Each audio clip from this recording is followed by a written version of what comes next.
One of the things we all can agree on is that gamers just love microtransactions. And yeah, that's sarcasm for those of you who don't understand that.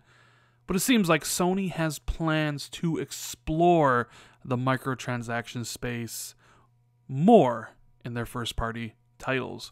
What's going on, guys? Randall Thor 19, the man with the million, back again with another video. And Sony, in their corporate financial call, talked about a few things.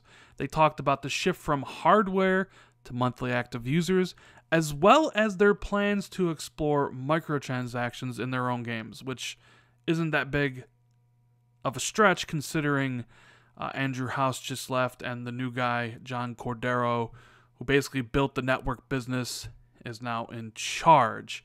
Now, of course, Sony already does microtransactions, especially with third parties, Overwatch, all that stuff.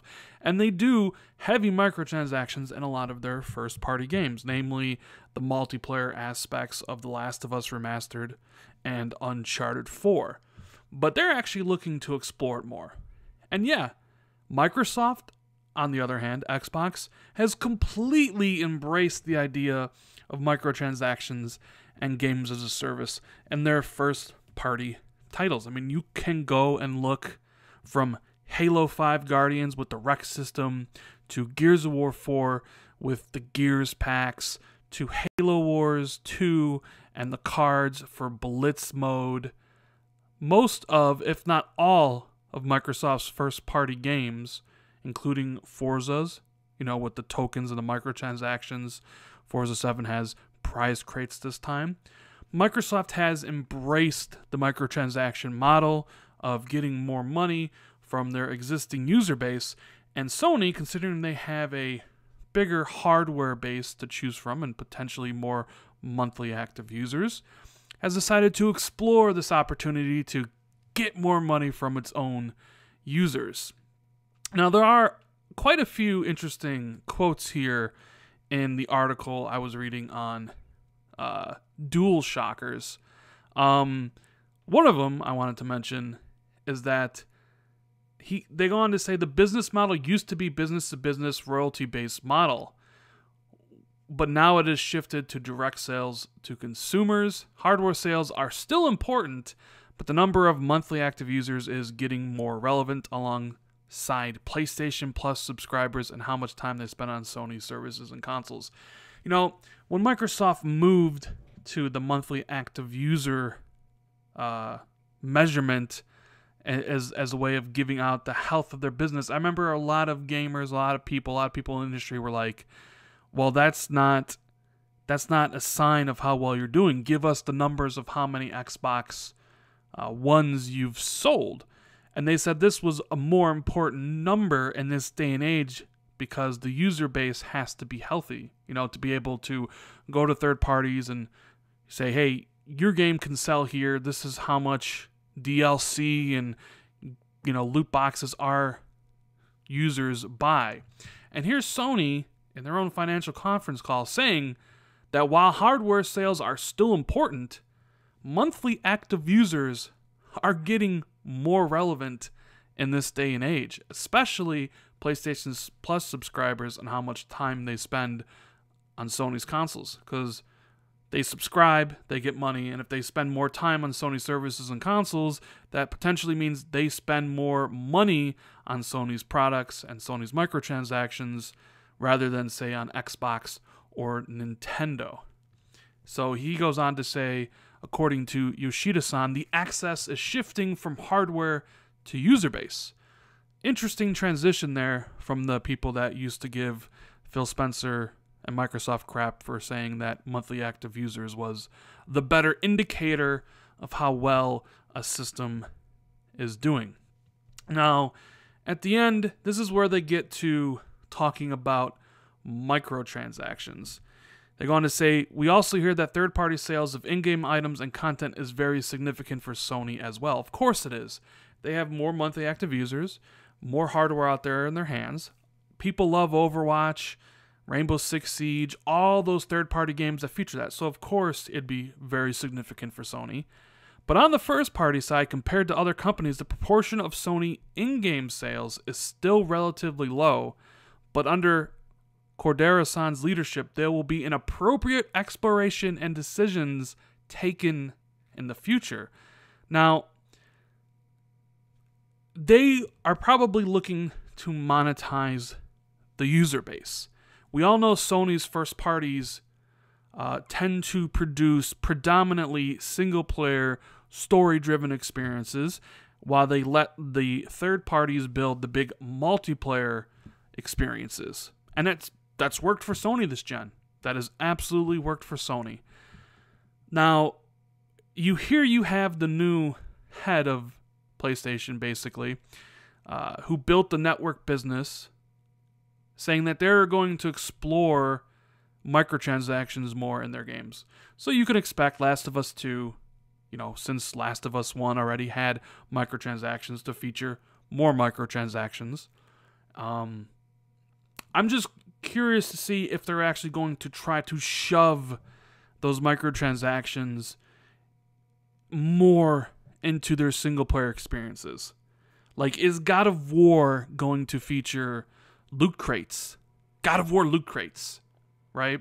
Is Days Gone going to feature something like that? Because they're tough to do in single-player games. Yeah, in multiplayer games, you can do microtransaction stuff. They all do them now. Everybody does microtransactions, and it's an easier sell, especially if you're just going to do cosmetic stuff. A lot of gamers out there feel cosmetic stuff is perfectly acceptable in loot boxes. So they're easy to get away with, and everybody does it. The question is, are gamers going to be acceptable or accepting of maybe microtransactions in Sony's first-party titles? Because that is what they're talking about. They see all these big companies that Sony's partnered with. They see all the sales on their service, and yet Sony's own games only get a fraction. They want a cut of that money. They want to monetize their monthly active users in a better way. But it's a little bit difficult because God of War is single player. Detroit Become Human is single player. Spider-Man is single player. Do you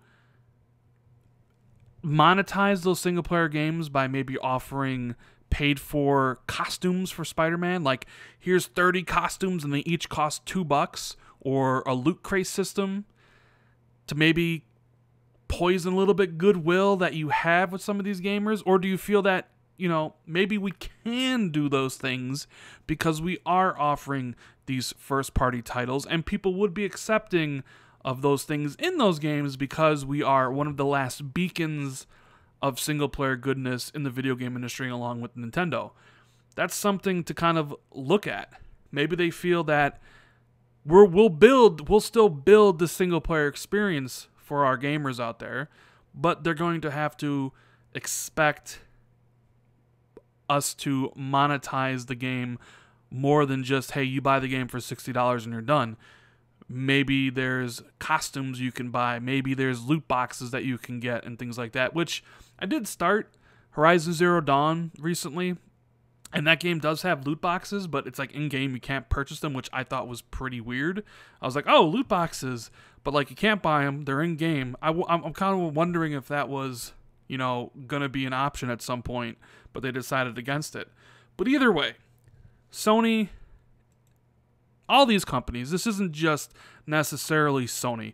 They're always trying to look for more ways to make more money. Microsoft has gone down the road of basically embracing games as a service and microtransactions, and it's going to be in every single one of their first-party games going forward. Sea of Thieves is going to have some microtransaction model, some loot box model in their game. State of Decay 2, I wouldn't be surprised if that did either. And the next Halo, the next Forza, the next Gears will have that, as an extra monetary thing to get more money. And Sony's looking for it too. They want a little bit of that cheddar. And the question is, how are they going to do it? How are they going to explore? Because the quote at the end of the article basically reads, there will be appropriate explorations and decisions taken in the future. They want more money, But they need to explore the ideas because Sony produces a lot of single-player content. Yeah, easy to put it in the multiplayer. But are people going to be expecting God of War to have it? Or Days Gone? Or Death Stranding and things like that? Just keep this all in mind. It's pretty interesting. Let me know what you guys think. Do you think Sony's going to try to put in some microtransactions for their upcoming slate of single-player games? Will you be okay if it's costumes for a certain amount of money or microtransactions of some kind? Are you cool with that as long as Sony provides the first-party single-player experiences that everybody loves? Let me know what you think in the comments below. And if you enjoyed the video, make sure you hit the like button. Consider subscribing for more content. Share this link out with everybody on social media. Hit the notification bell so you're always notified when I drop new videos. Thanks for watching. I really do appreciate it. Hope everybody has a fantastic rest of the day. And I'll see everybody in the next video. Later.